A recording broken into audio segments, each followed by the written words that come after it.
we'll start the practice session. Those who like to chant, can you raise your hands? Shyamala Bhagini, can you hear Ah. me? Yes. Ah. भव्यगेय प्रवचनीयो परवस्थानीय जन्याल भव्यगेय प्रवचनीये प्रवचनीयो परस्थानीय जन्याल व्यपात्या वा लह कर्मणि च भावे च कर्म केभ्यः तयोरेव कृत्य खलर्थाः आदिकर्मणिक्तः कर्तरि च गत्यार्थकर्मकश्लिश्लिङ् स्तासवसजन रुहजीर्यतिभ्यश्च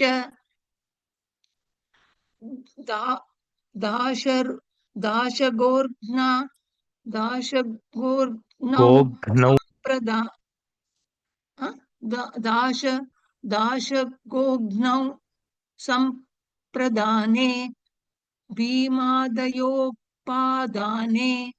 ताभ्यामन्यत्रोणादयः तोधिकरणे च द्रव्यगति प्रत्यवासानार्थेभ्यः लस्य तिप्तस्तमिप्तस्मस्ताथाञ्जथा साथां द्वमिड्महिमहिं टित आत्मनेपदानां तेरे थाससे लिटस्तयोरेशिरेच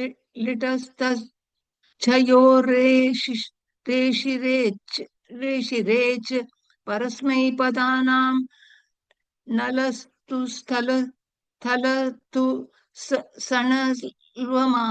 सनल्वमाः विदोलटो वा ब्रुवः पञ्चानामादित आहो ब्रुवः कोटोलंवत् हेरुः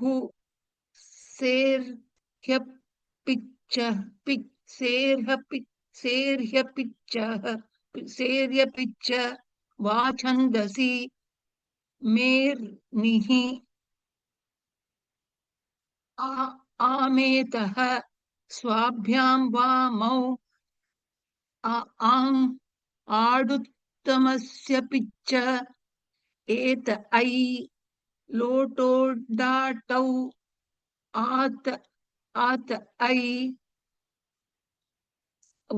वैतोऽन्यत्र इतश्च लोप परस्मैपदेषु स उत्तमस्य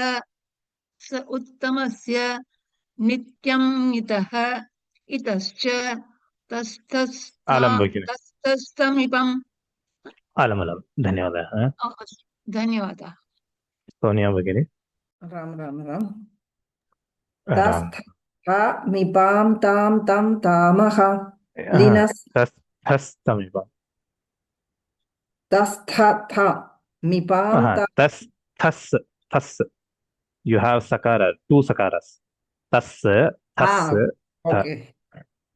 तस्थमिपां तां तं तामः लिनस्सीयुत् यासुत् परस्मैपदेषु डातो नित्या किदाशिषि छस्य रन् इटोट् सुत्तिथोः थेर्जुस् सिजभ्यस्तविधिभ्यश्च आतः लनस्साकटायनस्यैव द्विषश्च तिंसित् सार्वधातुकम् आर्थधातुकान् शेषः लिच्च लिनाशिषि छन्दस्युभयथा धातुसम्बन्धे समान अधिकरणे स्वाङ्गे लितस्तस्थमिपां सप्तदश सप्तदश सप्तदश इपं सप्तदश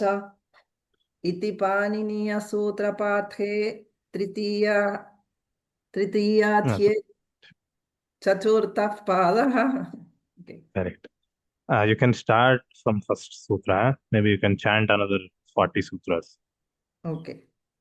धातु सम्बन्धे प्रत्ययाः क्रियासमभिहारे लोटो हि स्वौ वाच तत्त्वमोः समुच्चये न्यत्तरस्यां यथा विध्यनुप्रयोगः पूर्वस्मिन् समुच्चये सामान्यवचनस्य छन्दसि लुन्लट् लिनर्थे लेट् उपसंवादासंकयोश्च तुमर्थे सेन सेन क्षे कसेन अथ्यै कथ्यै कथ्यैन् शथ्यै तवै तवेन् तवेनः प्रयैरोहिष्यै अव्यथिष्यै दृशे विख्ये च शकिनमुल् कमुलौ ईश्वरे तु सुङ्कसुनौ कृत्यर्थे तवैकेन्केन्यत्वनः अवचक्षे च भावलक्षणे स्थेन् क्रीन्वादिचरिहुतमिह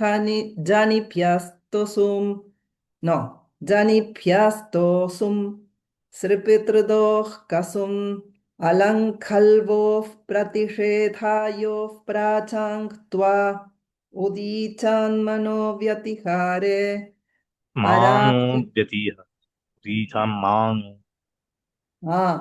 उदीचाङ्माङ्नो व्यतिहारे Vyatihare. You said first correctly.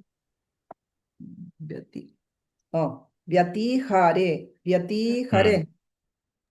No, Vyatihare. You told Vyatihare first. That was right. But you self-corrected, which was right. Okay, sorry.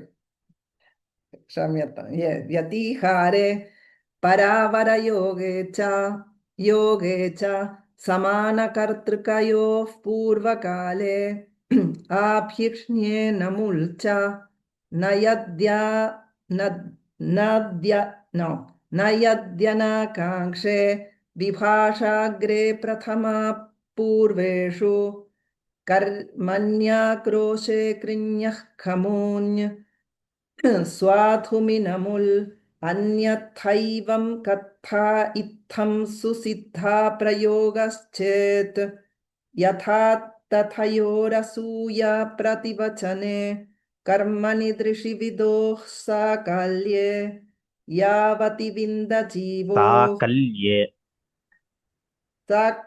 साकल्ये यावति विन्दजीवोः चर्मोदरयोः पूरेः वर्षप्रमाण ऊलोपश्चास्यान्यतरस्यां चेलेग्नोपेः निमूलसमूलयोः कषः शुष्कचूर्णरूक्षेषु पिषः समूलाकृतजीवेषु खन्कृन्ग्रहः करणे हनः स्नेहने पिषः हस्तेवत्तिग्रहोः स्वे पुषः अधिकरणे बन्धः संज्ञायां कर्त्रोर्जीवपुरुषयोर्नशिवहोः ऊर्ध्वेषु शिपूरोः. Okay. धन्यवादः. Next is Akhila Sheshadri Bhagini. नमस्ते महोदय. नमस्कारः. अधिकरणे बन्धः संज्ञायां कर्त्रोर्जीवपुरुषयोर्नशिवहोः ऊर्ध्वेषु शिपूरोः उपमाने कर्मणि च कषादिषु यथा विध्यनुप्रयोगः उपदंशस्तृतीयायां हिंसार्थानां च समानकर्मकाणां सप्तम्याञ्चोपपीडरुधकर्षः समासक्तौ प्रमाणे च अपादाने परीप्सायां द्वितीयायां च स्वाङ्गे ध्रुवे परिक्लिश्यमाने च विशिपतिपदिस्कन्दां व्याप्यमाना सेव्यमानयोः अस्य तितृशोः क्रियान्तरे कालेषु नाम्न्यादिशि ग्रहोः अव्यये यथाभिप्रेताख्याने कृञः त्वाणमुलौ तिर्यच्यपवर्गे स्वाङ्गे तस्प्रत्यये कृभ्वोः ओके धन्यवादाः नेक्स्ट धन्यवादः सुब्बलक्ष्मी भगिनी आचार्य नमस्कारः 61 to 81 स्वाङ्गे तस्प्रत्यये कृभ्वोः नाथार्थप्रत्यये च्व्यर्थे तूष्णीमि भुवः अन्वच्यानुलोम्ये शखदृशज्ञाग्लाघटरभलभक्रमसहार्हास्त्यर्थेषु तुमुन् पर्याप्तिवचनेष्वलमर्थेषु कर्तरिकृत् भव्यगेयप्रवचनीयोपस्थानीयजन्याप्लाव्यापात्या वा लः कर्मणि च भावे चाकर्मकेभ्यः तयोरेव कृत्यक्त खलर्धाः आदिकर्मणि क्तः कर्तरि च गत्यार्धा कर्मकश्लिशशिङ्स्थास वसजनरुहजीर्यतिभ्यश्च दाशगोध्नौ सम्प्रदाने भीमादयोपदाने ताभ्यामन्यत्रोणादयः क्तोदिकरणे च द्रव्य गतिप्रत्यवसानार्थेभ्यः लस्य तिप्तश्चिदिप्तस्थमिवस्मस्ताथाञ्जथासात्थां ध्वं मिड्वहि महिं पितात्मनेपदानां टेरे थासस्से लिटस्थजयोरेशिरेच परस्मैपदानां नलतुस्स्थल तुस्स नल्वमाः अलम भगिनी विदोलटो अलमलं धन्यवादाः धन्यवादः गीता कृष्णमूर्ति भगिनी हरि ओम महोदय कुतः महोदय नमस्कारः नमस्कारः महोदय लिटस्थयोरेशिरे च परस्मैपदानां नलतुस्स्थलतुस नल्वमाः विदोलटोभ ब्रुवः पञ्चानामादित आहो ब्रुवः लोटो लङ्मत् येरुः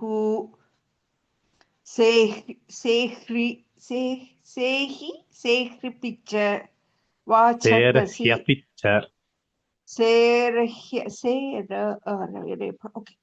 सेरह्यपिच्च वाछन्दसि मेर्निः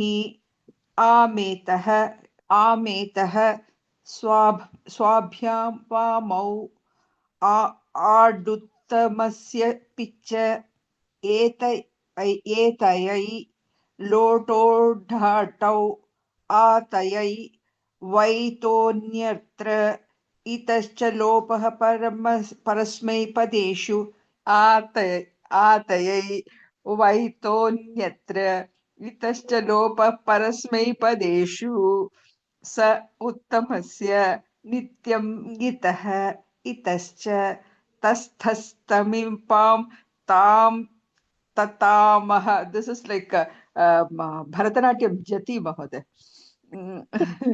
Correct. Isn't it? Correct. Lingasiyut Yasut Parasmaipadeshu Dattau Nicch Kidasishi. Correct? Jhasya Rana Jhato no इटोत् सुट् तिथोः झेर्जुस् सिजभ्यस्त विधिभ्यश्च आतः लडक्षाकटायनस्यैव द्विषश्च तिगिषत् सार्वधातुकं तिंशित् सार्वधातुकं, that's how we say. आर्धधातुकं शेषः लिट् च लिडाशिषि छन्दस्युभयथा there's a dot there. लिङ्गाशिषि छन्दस्युभयथा धातु सम्बन्धे नो वै धातु सम्बन्धे समान अधिकरणे स्वाङ्गे लिटस्तस्थस्य तस्तस् नो तस्थस्तमिपां सप्तदश इति पाणिनीयसूत्रपाठे तृतीयोऽध्याये चतुर्थपादः। अलं भगिनि, धन्यवादाः। धन्यवादः। नेक्स्ट् सुजाता भगिनि। नमस्ते महोदय। नमस्कारः। अथ पाणिनीयसूत्रपाठे तृतीयाध्याये चतुर्थः पादः। धातुसम्बन्धे प्रत्ययाः क्रियासमभिहारे लोट् लोटो हि स्वौवाच तद्वमोः समुच्चयेऽन्यतरस्यां यथा विध्यनुप्रयोगः पूर्वस्मिन् समुच्चये सामान्यवचनस्य छन्दसि लुङ्लङ्लिटः लिङर्ते लेट् उपसंवादाशङ्कयोश्च तुमर्थे से सेन से सेन् से कसेनध्यैन् अध्यैन् खद्यै खद्यैन् शध्यै शध्यैन् तवै तवें तवेनः प्रयैरोहिष्यै अव्यथिष्यै दृशे विख्ये च शकीर्णमुल् कमुलौ ईश्वरे तो सुङ्कसुनौ कृत्यार्थे तवैकेन् केन् यत्वनः अवचक्षे च भावलक्षणे स्तेन् क्रैं वदिचरिहुत मिजनिभ्यस्तोऽसुन् स्रपितृदोः कसुन् अलङ्क्वलोः प्रतिषेधयोः प्राचाङ्क्त्वा उदीचां माङो व्यतिहारे परावरयोगे च समानकर्तृकयोः पूर्वकाले अभीक्ष्णे नमुल् च न यद्यनाकाङ्क्षे विभाषाग्रे प्रथमपूर्वेषु कर्मण्याक्रोशे क्रियः कमुयि स्वादुमीनमुल् अन्यथैवङ्कथमित्थं सुसिद्धा प्रयोगश्चेत् यथा ततयोरसूया प्रतिवचने कर्मणि दृशिविदोः साकल्ये यावति विन्दजीवोः चर्मोदरयोः पूरेः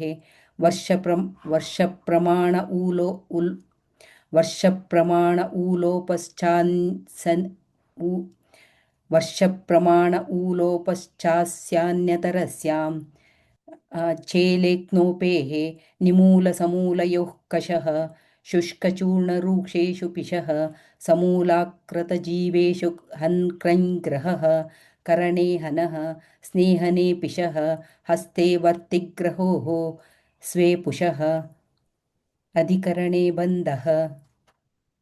अलं भगिनि, धन्यवादाः। सन्दालपद्मावती भगिनि। राम राम राम पाठि स्वे पुषः अधिकरणे बन्धः संज्ञायां कर्त्रोर्जीवपुरुषयोर्नशिवहोः ऊर्ध्वे शुशिपूरोः उपमाने कर्मणि च कषादिषु यथा विद्यनुप्रयोगः उपदंशस्तृतीयायां हिंसार्थानां च समानकर्मकाणां सप्तम्यां चोपपीडरुधकर्षः समासक्तौ प्रमाणे च अपादाने परिप्सायां द्वितीयायां च स्वाङ्गे ध्रुवे परिक्लिश्यमाने च विशिपदि स्कन्दां व्याप्यमाना सेव्यमानयोः अस्य तितृषो क्रियान्तरे कालेषु तिर्यच्चपवर्गे स्वाङ्गे तस्प्रत्यये कृभ्वोः नादार्थप्रत्ययो ज्वर्ते तूष्णीमि भुवा अवच्यनुलोम्ये ने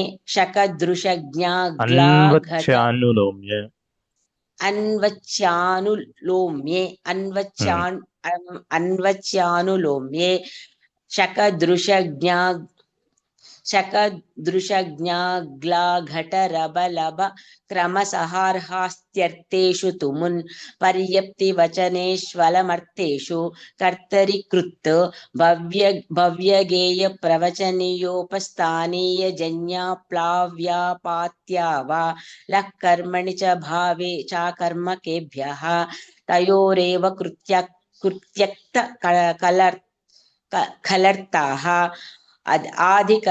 आधिकरनिक्ता कर्तरि च आदिकर्णे गत्यर्थकर्मकश्लिशशींस्तासावसजनरुह जीर्यतिभ्यश्च दाश दाशगो गोघ्नो सम्प्रदाने भीमादयोपादाने ताभ्यामन्यत्रोणादयः तो तोधिकरणे च द्रव्यगतिप्रत्यवसानार्थेभ्यः लस्या तिप्तस्जि सिप्तस्म तिप्तस्जि सिप्तस्मि क्षम्यता तिप् तिप्तस्जि सिप्तस्तामिवस्मस् तातं जा ता सातां ध्वं मिड् वहि महिङ् क्षम्यता टित आत्मने पदानां टेरे टे ता ता तासस्ये लिटस्ता जयोरे शिरेचु परस्मैपदानां अलमलं धन्यवादः धन्यवादाः राघवेन्द्र महोदय राम राम राम रावण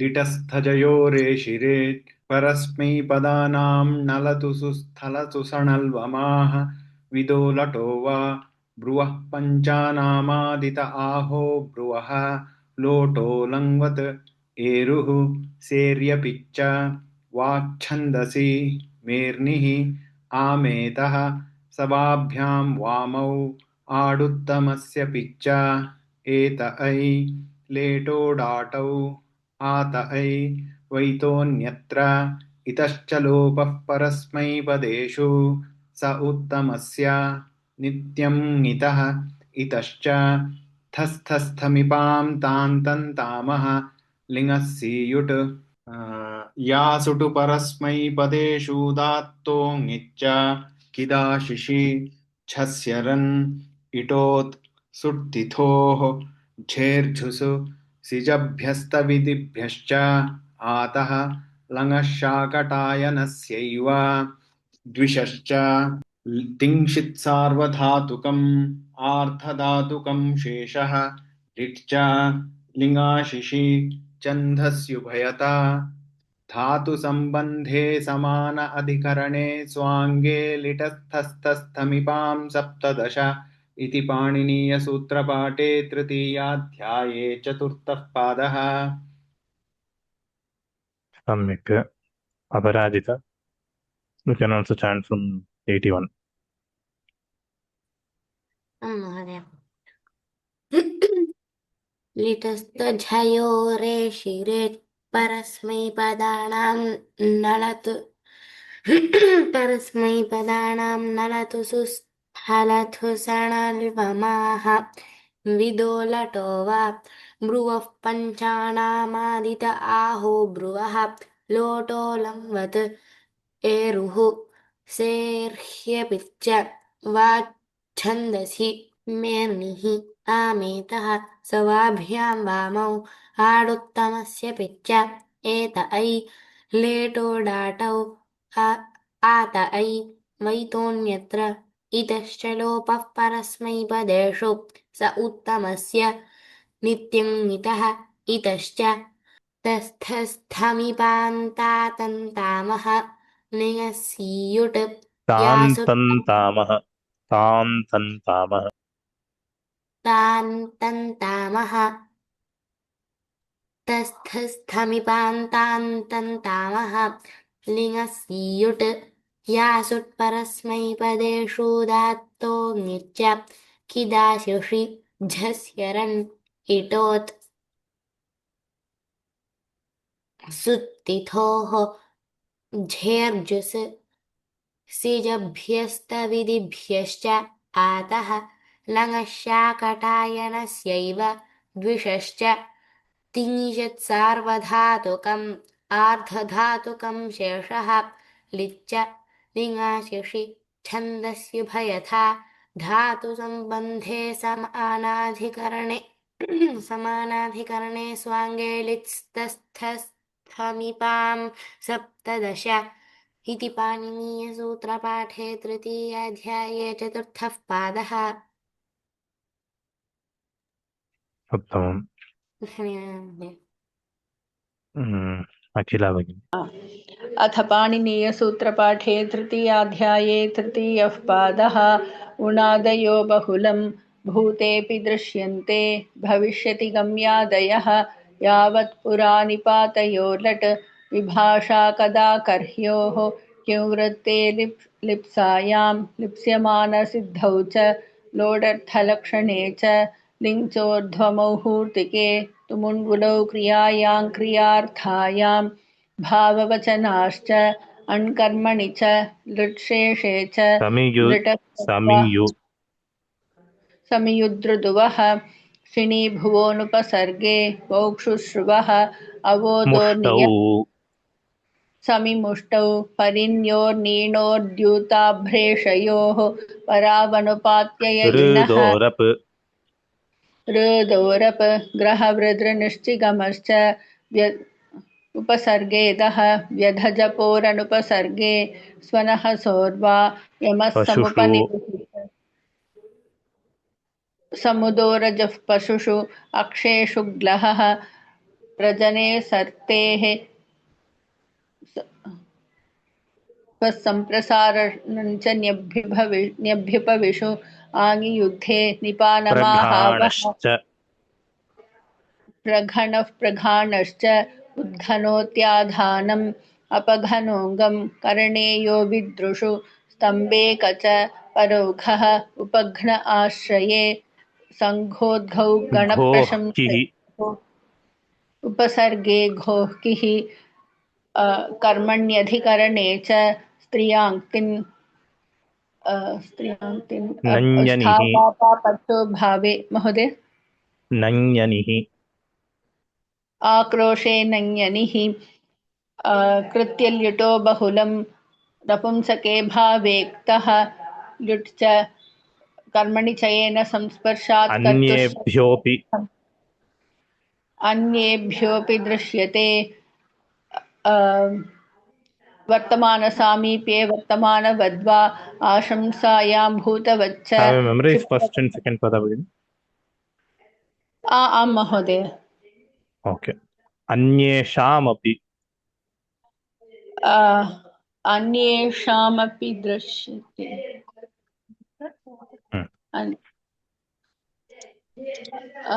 अन्येष्वपि दृश्यते अन्येषामपि is not there in third adhyayam. अन्येष्वपि 3-2-101 अन्येष्वपि दृश्यते निष्ठा सुयजोर्वनिपजीर्यते रत्रन् छन्दसि any other अन्येभ्योऽपि दृश्यते आं महोदय अन्येभ्योऽपि दृश्यते 3-2 only 75 I think अन्येभ्योऽपि दृश्यते भुवः सम्यान्तरयोः ओके नेक्स्ट अन्येभ्योऽपि दृश्यते 74 or 75 अन्येभ्योऽपि दृश्यते now one more I don't remember what is the next sutra अन्येभ्योऽपि दृश्यते भुवः सम्यान्तरयोः प्रसम्भ्यो ओके आतो मनिन् आतो मनिन् ग्वनि पश्चात् अन्येभ्योऽपि दृश्यते भुवः आतो मनिन् वनिपश्च अन्येभ्योऽपि दृश्यन्ते क्विप् च स्थः च अस्तु भगिनि अलमलं धन्यवादः वस्तुतः अन्येभ्योऽपि दृश्यते अन्येष्वपि दृश्यते अन्येषामपि तत्सर्वमपि तृतीयाध्याये एव अस्ति प्रथमम् एतद् ज्ञातव्यम् अन्येभ्योऽपि दृश्यते 3-2 मध्ये अस्ति 3-2 मध्ये नम्बर् किम् अस्ति 3-2-75 एकमस्ति 3-178 एकमस्ति तत्र दृश्यते अनन्तरं तृतीयपादे 179 महोदय 178 or 179 इति 178 then we have 131 3-3-130 किम् अस्ति तत् अन्येभ्योऽपि दृश्यते अनन्तरम् अन्येषामपि सिक्स्त् अल्लिದೆ षष्ठाध्याये वर्तते अस्तु तर्हि अन्येष्वपि is there 3-2 100 or 101 so except that अन्येषामपि 63137 balance all sutras are in Tritiya Adhyaya. That is the first thing you should know. That is an input point for everybody when you are memorizing. So where you are going to get confused, you have to identify. And if you, whenever the word ape comes, so you have ape klesha tamasoho, apecha lashaha na, apecha lashaha. We have apecha lashaha, ape klesha tamasoho. So ape means you should not get confused and the next thing should not be, you should not go away from that. That is also there in Tritiya Adhyaya. So we need to look at Tritiya Adhyaya as a whole. Okay, thank you very much. Sarvebhyah namaskaraha. Lokah samastas bhavatu. Namo Namah. Mother, I want to ask that what is the right way to learn? Like I play the audio. Generally, I took it on the loop from Ashtadhyayi and repeat it 3 times. So is it the way, or I should play just 1 time, hold the pada and hear? So what is the better way to memorize the shloka? Sutra. First 5 sutras, 5 and then next loop is 20. 10, 5. First you finish 5. Attack 20 sutras at a time. 5. After you finish 5, that means 5 sutras you are able to tell continuously.